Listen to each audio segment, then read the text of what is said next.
Field shouldn't have been glowing. That was the first thing Mason noticed when he stepped off the porch at 3:15 in the morning, boots still unlaced, the September air biting at his collar. He'd woken to something he couldn't name, not a sound exactly, more like a pressure behind his eyes, the kind that sometimes came before a storm. But the sky was clear, and the stars above the Nebraska flatlands were so thick they looked painted, and the east corner of his property, past the old soybean rows he hadn't replanted since his father died, was pulsing with a cold blue light that had no business being there. He stood on the porch for a long moment, long enough that his unlaced boots grew damp from the dew collecting on the weathered boards, long enough to understand that whatever was in that field had not been there when he'd gone to sleep at 11, long enough to decide, despite every reasonable instinct telling him otherwise, to walk toward it. The light dimmed as he got closer. Or maybe it wasn't the light at all. Maybe it was the way his eyes were adjusting, the way darkness reshapes itself around something it doesn't know how to contain. By the time he reached the old fence line, the glow had reduced to a shimmer, something silver pale and low to the ground, trembling in the tall grass the way a candle trembles in a draft. And then he heard the sound. It wasn't a scream. It wasn't an animal. It was something between breathing and speaking, a rhythm that felt almost like language, except that no language Mason had ever encountered came apart at the edges the way this one did, fraying into something raw, something desperate, something that reached past his ears and grabbed him somewhere deeper. He pushed through the fence post, didn't feel the wire catch his jacket sleeve, didn't notice when it tore. He almost missed her in the dark. She was low to the ground, half collapsed against the remains of a hay bale he'd never gotten around to moving, and she was wrong, was the word that came first, before his brain could course correct. Not wrong the way a nightmare is wrong, but wrong the way a beautiful thing is wrong when it appears in a place that has no frame of reference for beauty. Her skin held that blue-silver light from within, not like bioluminescence exactly, more like the way the sky holds light after sunset, gradually, reluctantly. She had 4 fingers on each hand. He noticed that before anything else because her hands were pressed flat against the ground like she was trying to stop herself from falling, even though she was already fallen. Her face, angular, sharper than human geometry allowed, with eyes the color of deep water when it freezes, was tilted up toward him. She was afraid. That mattered to him immediately, more than the strangeness, more than the impossibility of it. She was afraid the way a person is afraid, not the way an animal is afraid. And something in Mason locked into place around that recognition, the way a compass locks onto north. She said something, the frayed language again, syllables that didn't follow any pattern he recognized. But the tone was unmistakable. She was asking him something, and whatever she was asking, the answer she expected was not a good one. "Hey," he said. That was all, just that one syllable, the most ordinary sound in the English language, shaped like an open door. She flinched. He had 40 acres and no family left to speak of. He'd inherited the farm from his father 3 years ago, when the cancer finally finished what it had been working on for a decade. And in those 3 years, Mason Holt had spoken to perhaps fewer humans than any man his age living within 50 miles of a functioning town had a right to claim. He wasn't broken. His therapist in Lincoln had made that very clear on their final session, right before he'd stopped scheduling appointments. He was, she'd said, simply operating at a reduced social frequency. He'd laughed for the first time in months at that. She'd looked pleased with herself. He didn't know what had happened to him in those 3 years exactly. He knew what had happened factually: the grief, the paperwork, the selling of equipment, the failure of the South irrigation system, the one good harvest and the 2 bad ones. He knew the sequence of events. What he didn't know was what they'd done to the part of him that used to be good at reaching toward other people. What he didn't know was whether that part was dormant or dead. He hadn't tested it because there had been nothing to test it against, and the farm had given him that much at least. A life clean of situations that would require him to find out. He crouched down in the wet grass in front of her, close enough that he could see her hands shaking against the soil, and he kept his palms open at his sides the way you do with a dog that doesn't know you yet, and he said nothing else for a full minute. She watched him like she was solving a problem. He could see now, in the threadbare moonlight, that she was injured. Something dark, not quite blood, too dense, with a faint luminescent quality, had soaked through the material on her left side, a suit or garment that was clearly not of any manufacture he'd ever seen, close-fitting and dark, but laced with fine threads that caught light the way fiber optics do. The wound beneath had to be significant given the volume of what she'd lost. Her breathing was labored. Each exhale came in two stages, like a hitch she couldn't smooth out. Whatever she was dying. He stood up slowly, kept his hands visible, pointed at himself. Mason, he said. He pointed at the farmhouse, just visible as a dark shape against the star-bright sky. Then he pointed back at her, then back at the house, and tried to make his face say the one thing he needed it to say, that this was an invitation, not a command. She stared at his hand pointing at the farmhouse for a long time. Then she made a sound, low, short, nothing like a word, and her arms gave way beneath her. He caught her before she hit the ground.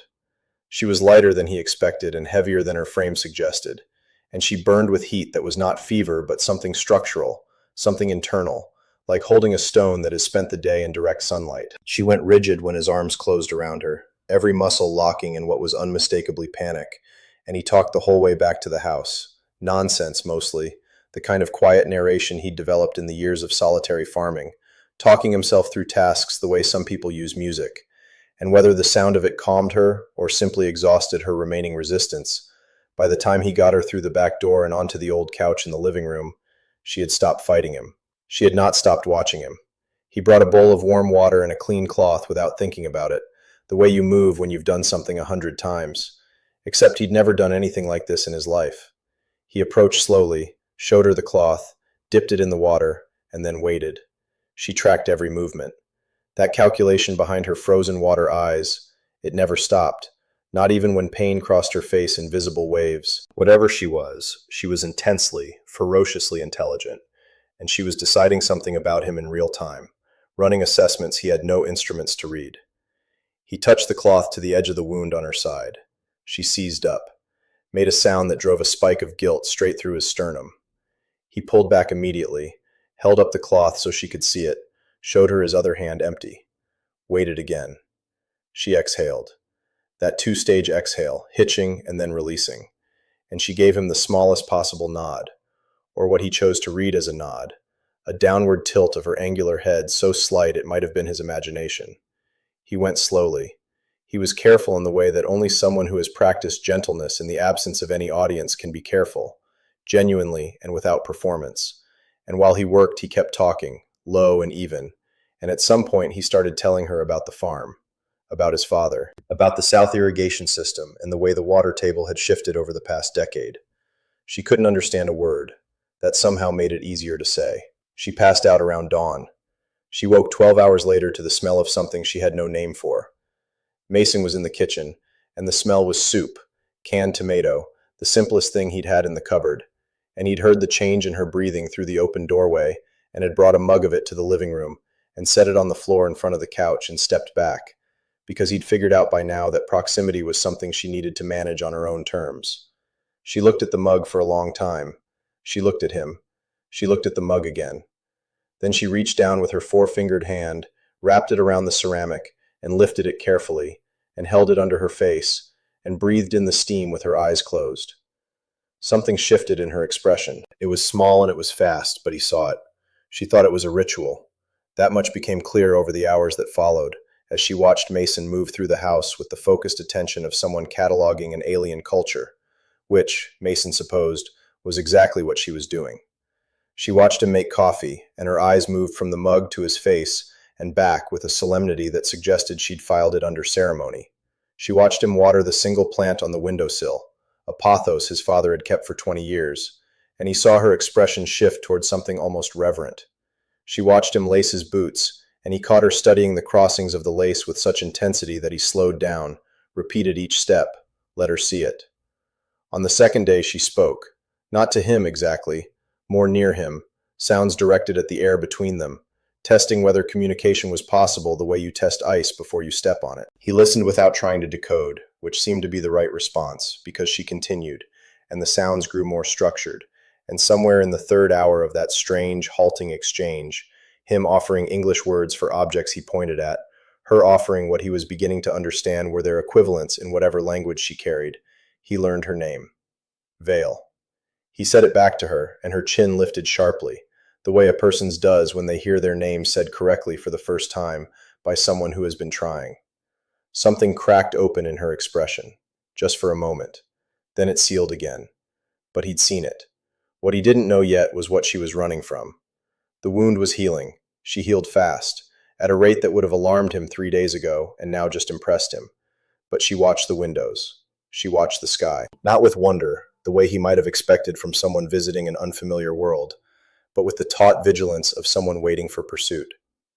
On the third night, she woke him with a sound that wasn't quite a word, and when he found her upright on the couch with her hands braced on the cushions and her whole body rigid with readiness, he understood that she was not only surviving, she was hiding. From what, he couldn't ask. Not yet. Not with the language they had, which was still small and fragile, a handful of nouns and gestures and tones. But on the fourth day, she showed him. She pulled up the garment on her right arm. She had enough mobility now to do it herself. And she showed him a marking that ran from elbow to wrist. Not tattooed, but etched, like scarring done with intent. Geometric patterns that she traced with one fingertip, with an expression so carefully neutral, it told him more than grief would have. She said a word, said it again. He repeated it back, unsure, and she shook her head and said a different word, shorter, harder. He didn't need to understand the language to understand the meaning. Whatever those markings said, she'd been told to be ashamed of them. She'd been born on Dravian 5. He pieced this together slowly, over days, from fragments and gesture and the maps she drew on the margins of the newspaper he'd brought in from the porch without thinking. The planetary sketches he recognized only vaguely from things he'd read online at 2 a.m, the kind of articles that get debunked by morning but never fully disappear. She was Dravathali. Her people had been, for the past 300 years, a client species of a larger empire that had another name in their language, a name she always said with a particular set of sounds that meant, it took him a while to understand this, something like inevitability, like a force of nature, like something that simply was. The markings on her arm identified her as a dissident, a name they had given themselves, she indicated, not the empire. A distinction, he understood, that mattered enormously to her. She had been separated from her unit during what amounted to a raid, her people attempting to recover something the empire had taken, something she communicated with gestures toward her chest, her heart. Not a literal heart, something more abstract, something collective. She had crashed on his field and been too injured to signal her people, and too exposed to risk moving, and she had lain in that grass for 6 hours before he'd come stumbling out in his unlaced boots and changed the calculation entirely. He hadn't known any of this on the first night. On the first night, he'd only known that she was afraid and hurt and alone. That had been enough. The day everything changed began with rain. It came in off the west, the way it always did in September, sudden and violent and smelling like iron and old soil, and Mason was on the porch watching it approach when Vale came to stand beside him. She'd been moving more each day, the wound reduced to a pale mark he could barely see, and she looked at the storm front with an expression that for the first time since she'd arrived wasn't guarded. It was open, raw, the way a face is when something beautiful catches it off guard. He pointed at the clouds, said the word. Storm. She tried it. The sounds came out different, softer, without the English weight on the consonants. He corrected her gently. She tried again, closer. And then the rain reached them. The first drops hit the porch rail, big and cold, and some of them caught her skin, and she went absolutely still, and he watched her process the sensation with her entire body, eyes closing, head tilting back slightly, the tension that she wore like a second suit of armor loosening, just by degrees, just enough. Good? He asked. She opened her eyes, looked at him, and for the first time since she'd arrived, she smiled. It wasn't a human smile. The geometry was different, the movement of muscles in different configuration, but the quality of it, the warm, specific realness of it, hit him somewhere he'd been keeping locked. He thought about something his father had said, the last winter before the diagnosis. They'd been standing in the kitchen, Mason home from a semester of agricultural studies he'd eventually abandoned, and his father had been talking about the farm the way he always did, like it was a living thing he was responsible for. And he'd said, "The thing about this land, Mason, it doesn't ask you to deserve it. It just asks you to show up." He hadn't known what to do with that at 22. He'd written it off as the gentle philosophy of a tired man. He understood it now, standing in the rain beside someone who had fallen onto his land, from somewhere the distance of which he had no units to measure. And he understood it because Vale had not asked him to deserve her trust. She had just kept showing up to it, incrementally, testing it the way you test ice, the way the ice holds. He went inside, came back with 2 mugs of the coffee she'd learned to drink black and sweet, which she consumed with the solemnity she still brought to every cup. She took it with both hands, looked at it, looked at him. She said something long and low, in her own language. He couldn't translate it. But she met his eyes when she said it, and held them, and he understood it the way you understand music. Not the words, but the weight. That was when the sky answered. The light came from the west, above the storm, a controlled blue-silver brilliance that was nothing like lightning and everything like a signal. Vale saw it before he did. Her whole body changed. Not fear this time, something else. Something that moved through her like electricity, like relief and grief mixed together into something that had no clean name. She stepped off the porch into the rain without hesitating, tilted her face up, and made a sound, long, resonant, layered in a way no human throat could produce. And the light answered, pulsing twice in response. Her people had found her. He stood on the porch and watched her in the rain with her face upturned to the signal, and he waited for the feeling that should have come.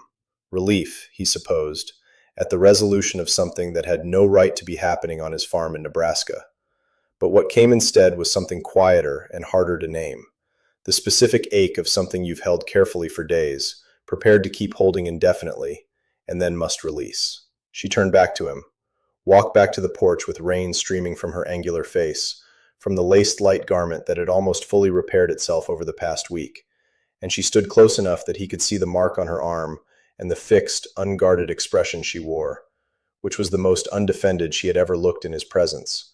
More undefended even than when she'd been unconscious, because unconsciousness isn't a choice, and this was. She reached out and placed her four-fingered hand flat against his chest, over his heart. Pressed, not hard, just present. He covered her hand with his. She spoke. Words he didn't know, in a register he'd never heard from her, deliberate and clear and shaped like something meant to be kept. Then she said one word he did know, the one she'd worked hardest to learn, the one he'd given her on the fourth day when she'd pointed at the farm, and then at him, and raised a question in her eyes. The word for home. She said it looking at him, not at the house, not at the land, at him. The ships that came were 6 in number, and they were beautiful the way storms are beautiful, excessive and structured and indifferent to whether you were ready. They landed in the East Field, the unplanted one, and the beings that stepped from them were Dravathali, Vale's people, and they moved with the precise, controlled readiness of those who have been hunted long enough to make readiness a resting state. They looked at Mason and he looked back, and he felt the weight of that collective assessment without flinching. Vale stood between him and her people and said something long and unwavering. He didn't know the words. He knew the posture. He knew the tone. She was vouching for him. The figure who appeared to lead them, taller, older, with markings that ran up both arms and across the collarbone, looked at Mason for a long moment. Then he touched 2 fingers to the mark on his own arm. A gesture, an acknowledgement of something. Mason wasn't sure what. He touched his chest, the way Vale had touched his, and hoped it communicated what he intended, which was simply, I see you. Apparently it did. What followed was 3 days of careful, extraordinary negotiation that Mason mostly navigated by instinct, and the translation bridge Vale had built between them over the week of rain and soup and coffee. He learned that the Dravathali had been searching for a place. Not to conquer, not in the Empire's meaning of that word, but a place to stop running. A place where the calculation of pursuit grew thin enough to allow for something other than survival. His farm was not that place. But Earth, Vale told him, in the fragile shared language they'd built word by word across the flat Nebraska nights. Earth was perhaps something like a beginning. The thing about this land, his father had said, is that it doesn't ask you to deserve it. It just asks you to show up. 6 months later, when the first formal contact protocols were being drafted by people far more qualified than a failed agricultural student with 40 acres and a perpetually clogged south irrigation line, Mason Holt sat on his porch in the February cold and watched lights move across the sky. Some of them planes, some of them stars, and some of them something else entirely. And he thought about the word Vale had learned to say on a rainy September night, the word she'd pressed into his chest with her 4-fingered hand. The word she'd taught her people so they could say it too when they arrived on this soil and needed something to call the ground beneath them that felt different from all the other ground they'd known. He thought about how she had not said it to the house, not to the land, to him. He thought about that for a long time, while the February stars wheeled overhead in their ancient, indifferent patterns, and something in him that had been operating at a reduced social frequency for 3 quiet years came back online, quietly, the way dawn comes, not all at once, but inevitable and permanent, and changing everything it touched. Some arrivals don't announce themselves until you're already inside them.